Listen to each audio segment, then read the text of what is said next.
A new round of high-stakes talks between the United States and Iran is set to take place in Rome on Friday. Both countries have confirmed their attendance following mediation efforts in Oman. This will be the fifth round of nuclear negotiations since April 12th, marking the highest level of contact between the U.S. and Iran since U.S. President Donald Trump abandoned the 2015 nuclear deal during his first term in 2018. The talks aim for a new agreement that would curb Iran's nuclear activity in return for sanctions relief. Western countries, including the United States, have long accused Iran of seeking to acquire atomic weapons, while Iran insists its nuclear program is for peaceful purposes only. Both sides, however, remain deeply divided on one critical issue: uranium enrichment.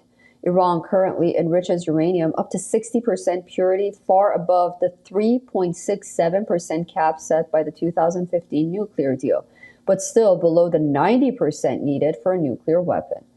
Iran's supreme leader, Ayatollah Ali Khamenei, and senior leaders cast doubt on talks, calling the efforts unlikely to yield results. He also called denying Iran's right to enrich uranium a big mistake.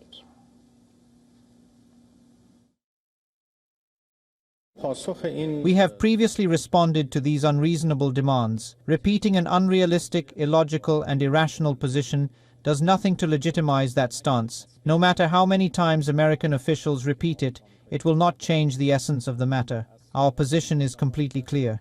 I have stated it clearly before, and I repeat it. Uranium enrichment in Iran will continue, with or without an agreement.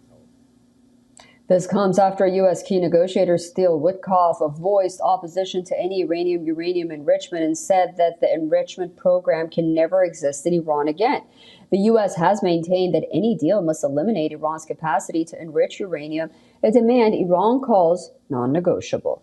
Meanwhile, according to Axios, Israel is preparing for a possible strike on Iranian nuclear sites if the Rome talks collapse.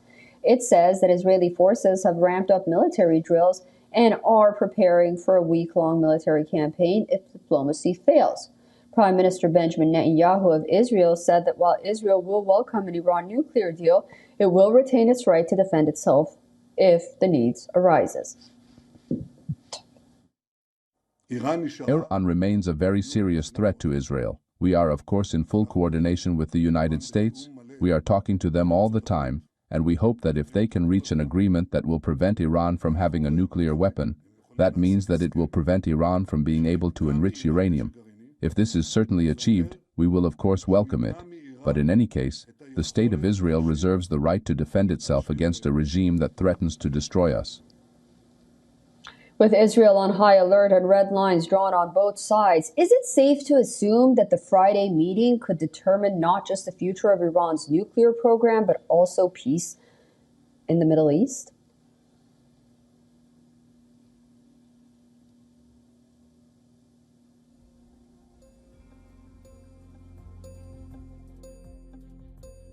For all the latest news, download the WION app and subscribe to our YouTube channel.